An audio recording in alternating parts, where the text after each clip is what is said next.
मेरे प्रिय विद्यार्थियों, आज के इस क्लास में आप सभी का हार्दिक अभिनंदन है। मैं चैतराम यादव, शासकीय रानी सूर्यमुखी महाविद्यालय छुरिया। आज हम द्वितीय सेमेस्टर विषय आधुनिक गद्य साहित्य में उपन्यास बाण भट्ट की आत्मकथा का अध्ययन करने जा रहे हैं।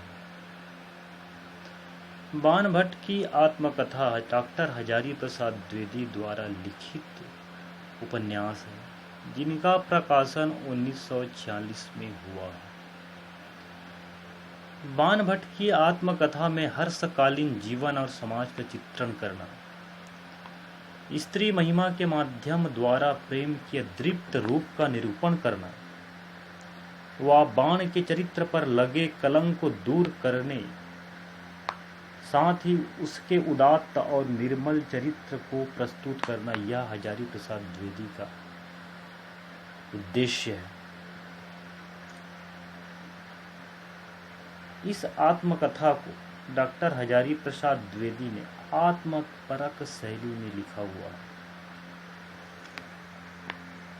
डॉक्टर हजारी प्रसाद द्विवेदी ने द्वारा लिखित यह उपन्यास एक ऐतिहासिक उपन्यास है, क्योंकि इस उपन्यास का जो नायक बाण भट्ट है वह एक प्रसिद्ध ऐतिहासिक व्यक्ति है, जिन्होंने संस्कृत गद्य साहित्य में प्रख्यात कादंबरी की रचना की है। इसी आधार पर इस उपन्यास को ऐतिहासिक उपन्यास स्वीकार किया गया है। बाण के अतिरिक्त भारत में अंतिम हिंदू सम्राट हर्षवर्धन, उनकी बहन राज्यश्री के पति ग्रहवर्म और हर्षवर्धन के छोटे भाई कुमार कृष्णवर्धन का उल्लेख इस उपन्यास में पात्रों के रूप में किया गया है। इसमें हर्षकालीन जीवन चरित्र के साथ साथ समाज का चित्रण करना महत्वपूर्ण उद्देश्य है। हर्षवर्धन, जो कि इतिहास प्रसिद्ध मुख्य पात्र इस उपन्यास का है। कुमार कृष्ण वर्धन हर्षवर्धन के चचेरे भाई हैं, साथ ही वह समर्थक मंत्री भी है। लोरिक देव चरणादि दुर्ग के अधिपति आमिर सामंत लोरिक देव हर्षवर्धन के प्रति निर्भीक राजा था। वह भट्टनी के प्रति उनकी अपार श्रद्धा भी है। अघोर भैरव ये उपन्यास के मस्त मौला और सिद्धि प्राप्त तांत्रिक हैं। विरति वज्र यह वह सन्यासी है जो विवाह हो जाने के बाद भी तथा बचपन में अपनी पत्नी और माता को छोड़कर साधना मार्ग में प्रविष्ट हो गए थे, परंतु प्रकृति के अनूठे खेल खेलने के कारण साधना मार्ग से हटकर वह पुनः अपनी पत्नी के साथ भक्ति मार्ग में रहकर अपना जीवन यापन करने लगे। मदन श्री उज्जैनी की नगर वधू है, साथ में वह ललित कलाओं में निपुण है। चारु स्मृता यह थानेश्वर की नगर वधू थी। महामाया यह तांत्रिक सम्राट अघोर भैरव के साथ तांत्रिक साधना में लगे हुए। ये सब महत्वपूर्ण पात्र है। इनमें साथ ही साथ और छोटे छोटे और भी पात्र हैं, जिससे हम अध्ययन के साथ साथ सुचारू रूप से जानेंगे। बाण भट्ट की आत्मकथा में नायक बाण भट्ट है, जिनका वास्तविक नाम दक्ष भट्ट है। वह नायिका भट्टनी, जिनका वास्तविक नाम चंद्रदधीति है। इस बाण भट्ट की आत्मकथा को हम क्रमशः आगे अध्ययन करते हैं। बाण भट्ट का जन्म जिस बाल्यपन वंश में हुआ था, वह वंश अपनी विद्वता के क्षेत्र में अद्वितीय प्रसिद्ध लिए हुए थे। बाणभट्ट के पिता चित्रभानु 11 भाई थे।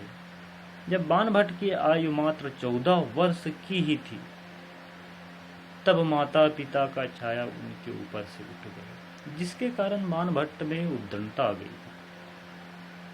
वह निर्देश्य आवारा होकर इधर उधर घूमने लगा, इसी कारण लोग इसको बंड कहते थे तथा उसकी तुलना जानवर से करते थे।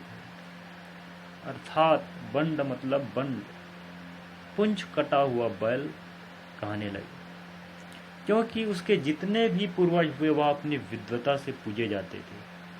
परंतु बाण में लंपटता का गुण समा गया। वह कभी किसी नगर में नट, तो कभी नगर में कठपुतली, तो कहीं पुराण वाचक, तो कहीं नाटक मंडली को संगठित करता रहता था। इस बाणभट्ट की आत्मकथा में स्थानेश्वर की प्रजा आमोद प्रमोद में डूबी हुई थी। राजा महाराजा विलासिता में डूबे हुए थे। राजनीति में तथा काम काज में धर्म का हस्तक्षेप होता रहता है, जिसके कारण जनता में बोझ आ गया था। धार्मिक नेता भी अपनी अपनी स्वार्थ सिद्धि के लिए साधना में लगे हुए थे। दस्युओं का आतंक राजा तथा प्रजा दोनों पर छाया हुआ था। मात्र देवपुत्र तुवर मिलिंद एक ऐसा प्रतापी राजा था जो दस्युओं से लोहा लेता था। लेकिन जब से उनका इकलौती पुत्री कन्या भट्टनी का अपहरण दस्युओं ने कर लिया है, तब से वह पुत्री की योग के कारण तुवर मिलिंद निष्क्रिय हो गया था। आगे हम इस आत्मकथा में देखते हैं, कुमार कृष्णवर्धन को पुत्र रत्न की प्राप्ति होती है तो वह अपने पुत्र जन्म के उपलक्ष्य में एक समारोह रखते हैं। उस उपलक्ष्य में नवजात शिशु को आशीर्वाद देने के लिए तथा पुरस्कार स्वरूप मिलने वाली स्वर्ण मुद्राओं की आशा लिए हुए बाणभट्ट थानेश्वर के दरबार में पहुंचता है। जब बाणभट्ट राजभवन में आयोजित समारोह में पुरस्कार पाने के लिए जा रहा था तो निपुणिका की आवाज ने उसके चलते हुए पैरों को बांध लिया। बाण ने पीछे मुड़कर देखा तो निपुणिका अपनी पान की दुकान पर बैठी पुकार रही थी। वह मंद मुस्कान से उसकी ओर देख रही थी। बाणभट्ट ने एक क्षण में ही उसे पहचान लिया, क्योंकि बाणभट्ट निपुणिका से पूर्व परिचित थे। बाणभट्ट के नाटक मंडली में यह काम करती थी। साथ में इनके नाटक मंडली में मदन श्री एक नृत्यांगना भी थी। उन्होंने निपुणिका को पूरी तरह से पहचान लिया। निपुणिका एक निम्न वर्ग में उत्पन्न हुई थी। उनके पूर्वज सम्राट गुप्तों के यहाँ नौकरी करते थे, इसलिए वह अपने वंश को वैश्य वंश में गिनने लगे। निपुणिका का विवाह हुआ, परंतु 1 वर्ष के अंतर्गत वह विधवा हो गई थी, जिसके कारण वह घर से भाग निकली थी। बाण का परिचय उससे उज्जैनी में ही हुआ था और वही वह उनके नाटक मंडली में काम करने लगे थे। निपुणिका के अत्यधिक आग्रह करने पर बाणभट्ट ने उसे अपने नाटक मंडली में सम्मानित किया था और अपने नाटक मंडली में उसको रख लिया था। बाणभट्ट को तुवर मिलिंद की कन्या भट्टनी से भी परिचय हुआ, लेकिन यह परिचय उनको अकस्मात होता है, क्योंकि भट्टनी को छोटे महाराज बलपूर्वक अपने अंतःपुरा में ले जाते हैं। यह बात उस समय की है जब राजा तुवर मिलिंद अपने 200 अंगरक्षकों के साथ अपनी पुत्री के साथ यात्रा कर रहा था। तभी दस्यु सैनिकों वहाँ राजाओं ने उनको अपहरण कर लिया और कई दिनों तक नगरों में घूम रहा था। तभी उनको छोटे महाराज ने मोल ले लेते हैं और उससे प्रेम प्राप्त करना चाहता है, लेकिन उसको भट्टनी ने अस्वीकार कर दिया। स्थानेश्वर में निवास करने वाले मौखरी वंश के निवासी छोटे महाराज ने भट्टनी को तो मोल ले लिया था और अपने अंतापुरा में बंदनी बनाकर उसके साथ प्रेम पाने के लिए हर संभव प्रयास करने लगे, लेकिन उनका यह प्रयास असफल रहा। तो भट्टनी किसी तरह से उस दुराचारी के चंगुल से निकलना चाहती थी, परंतु वह असहाय थी। वह निपुणिका वहां से निकालने का आश्वासन दे दिया था, परंतु निपुणिका को भी कोई ऐसा पात्र नहीं मिल रहा था जो उसको सहयोग देकर भट्टनी को निकलवा सके। निपुणिका बाणभट्ट को नारी वेश में तथा बिना कुछ बताए उसे अपने साथ भट्टनी के पास ले जाती है। उस समय भट्टनी अंतापुरा में आराध्य देव महावराह की पूजा में लीन थी। जब उनकी पूजा समाप्त हुई तो निपुणिका ने भट्टनी का परिचय बाणभट्ट से करवा दिया। मौखरी वंश के राजा छोटे महाराज किसी भी प्रकार से भट्टनी का प्रेम प्राप्त करने के लिए तत्पर रहते थे। निपुणिका बाणभट्ट तथा भट्टनी को लेकर प्रेम वदन की ओर जाती है। जब तक प्रेम वदन के एक किनारे पर आ गए तो बाणभट्ट को पुरुष वेश धारण कराकर एक वृक्ष की छाया के सहारे अंतापुरा की सीमाओं से पार करा दिया तथा उससे राजमार्ग में उनकी प्रतीक्षा करने के लिए कह दिया। अवसर पाकर निपुणिका और भट्टनी भी अंतापुरा की सीमाओं को बांधमयी और भट्टनी को छिपाने का जो स्थान निपुणिका ने चुन रखा था वह एक देवी मां का मंदिर के पास एक जीर्ण भवन था। उनको यह शंका थी कि कहीं यह पुजारी लोभ में आ गया और हमारा रहस्य खोल दिया तो हमारे लिए मुश्किल हो जाएगी, फिर असंभव है भट्टनी का यहाँ से निकलना। लेकिन इसके अलावा उनके पास कोई दूसरा रास्ता बिल्कुल नहीं था। पुजारी को झांसा देकर बाणभट्ट जब निपुणिका और भट्टनी के पास पहुंचता है तो वे दोनों ही उदास मुद्रा में बैठी बाण की प्रतीक्षा कर रही थी, क्योंकि वह जल्द से जल्द उस स्थान को बदलना चाहती थी। बाण को पुजारी से सुगत भद्र भिक्षुक का छोटा सा परिचय भी मिल गया था। सुगत भद्र का नाम भट्टनी ने सुना तो वह खिल उठी। उसने बाणभट्ट को बताया कि यदि ये सुगत भद्र मिल गया तो हमें बहुत सहायता मिलेगी, क्योंकि वह हमारे पिता के समान है। बाणभट्ट ने निपुणिका और भट्टनी को नौकाओं में बैठाकर नदी के तीर पर भेज दिया। तत्पश्चात बाणभट्ट ने सोचा कि एक बार देवी मंदिर जाकर देखूं कि पुजारी के मन पर क्या बीती होगी।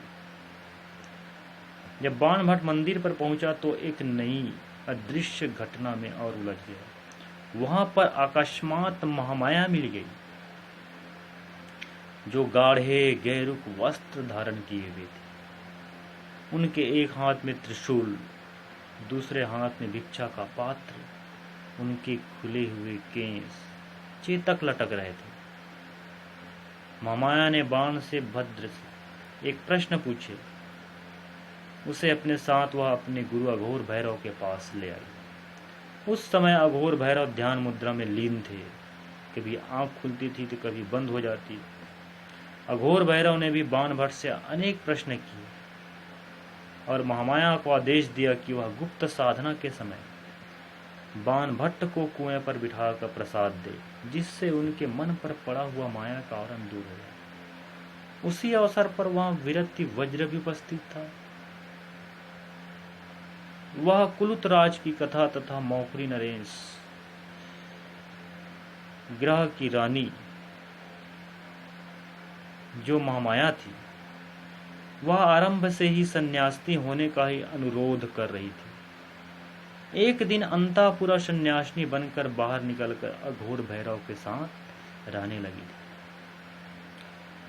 इधर विरक्ति वज्र अपनी नवविवाहिता सुचारिता को छोड़कर भिक्षुक बनने के लिए अपने गुरु का अन्वेषण कर रहा था। जब महामाया की गुप्त साधना समाप्त हुई, तब बाण भट्ट अपना पिंड छुड़ा सका और वहां से निकल गया। जब बाण भट्ट इस अप्रत्याशित घटना के पीछे घुसकर नदी के किनारे पहुंचा, तब तक सवेरा हो चुका था। भट्टनी और निपुणिका दोनों ही तीव्र आतुरता से प्रतीक्षा कर रही थी। बाण भट्ट के आते ही नाविकों ने नावों का प्रस्थान कर दिया और नावें तीव्र गति से अपने लक्ष्य बिंदु की ओर बढ़ ही रही थी कि तभी ईश्वर सेन के सैनिकों ने अचानक उस नौकाओं पर आक्रमण कर दिया। विग्रहराज ने अपने सैनिकों के साथ बहुत ही वीरता के साथ इस आक्रमण का मुकाबला किया। भट्टनी ने अपने आप को सुरक्षित न मानते हुए नदी में कूद गई। बाण भी उसे बचाने के लिए नदी में कूद पड़ा। बड़ी मुश्किल से वह भट्टनी को नदी के एक किनारे पर ले आया। जब उसने कुछ देर तक विश्राम किया, तब उसे निपुणिका का ख्याल आया, पर इस निर्जन स्थान में बेसुध भट्टनी को कहां छोड़कर जाता। कुछ देर बाद भट्टनी को होश आया और बाण भट्टनी के साथ लेकर सुरक्षित स्थल की खोज करने लगा। आगे जाकर एक मंदिर को देखा, जहां पर पूजा भाव की सामग्री से पता चल रहा था कि पास ही कोई अवश्य एक ग्राम होगा। बाण अपने मन में से सोच ही रहा था कि अचानक महामाया वहां आ गई। उन्होंने बाण को पहचान लिया था।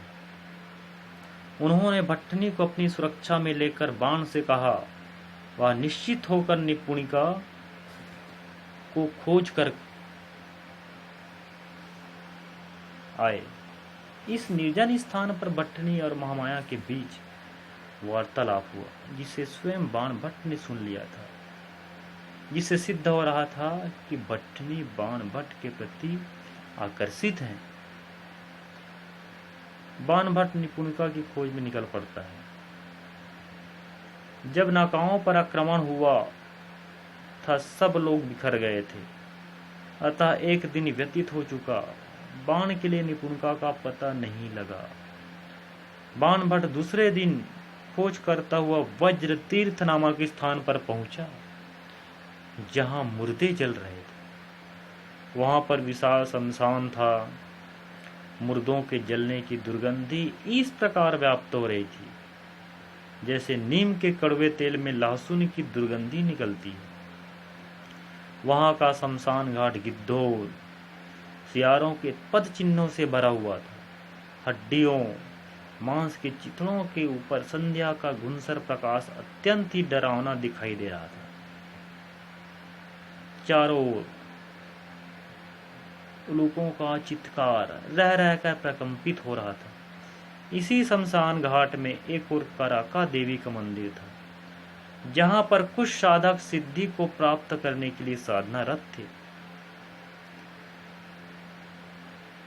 उन साधनाओं में से एक चंद्रमन्ना नाम का साधक ने बाण भट्ट को पकड़ लिया और देवी को बलि चढ़ाने लगे। बलि चढ़ने की आशंका में बाण का हृदय धड़कने लगा। बाण किसी तरह वहां से जान बचाकर भाग निकले। इस घटना को घटित होते अपने बाण को बेहोशी हालत आ गई। 3 दिन तक वह बेहोशी की अवस्था में पड़ा रहा।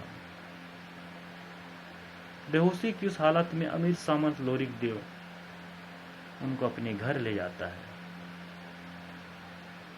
जब बाण भट्ट को होश आता है, तो वह अमीर सामंत के यहाँ अपने आप को पाता है। वहीं पर निपुणिका और भट्टनी भी आ जाती है। भटने की बाण की बेहोशी के कारण को और भी दयनीय स्थिति हो जाती। सामंत लोरिक देव ने इन सब का सादर सत्कार अच्छे ढंग से किया। विग्रहवर्मा जिन्होंने बाणभट्ट की सहायता किया, जो कि ईश्वर सेन के सैनिकों को परास्त करके भगा दिया था, तथा नौकाओं को रोके हुए वहीं पर आगे चलने के लिए आदेश की प्रतीक्षा कर रहा था। निपुणिका का स्वास्थ्य अब ठीक हो चला था, परंतु शरीर की दुर्बलता ज्यों की त्यों बनी हुई थी। इधर बाणभट्ट सम्राट हर्षवर्धन के दरबार में पहुंचा, जहां दरबार भरा हुआ था। बाण का परिचय महाराज से कराया गया तो सम्राट हर्षवर्धन बाण की ओर एक बार तिरस्कार दृष्टि से देखा और माला और राज के पुत्र की ओर मुंह करके बाणभट्ट को अपमान सूचक शब्दों में कहा, यह परम लंपट व्यक्ति है। यह सुनते ही बाणभट्ट के पूरे शरीर में क्रोधाग्नि के लपटे दरकने लगे, परंतु किसी तरह अपने क्रोधाग्नि के घूंट पीकर चुपचाप खड़ा रहा।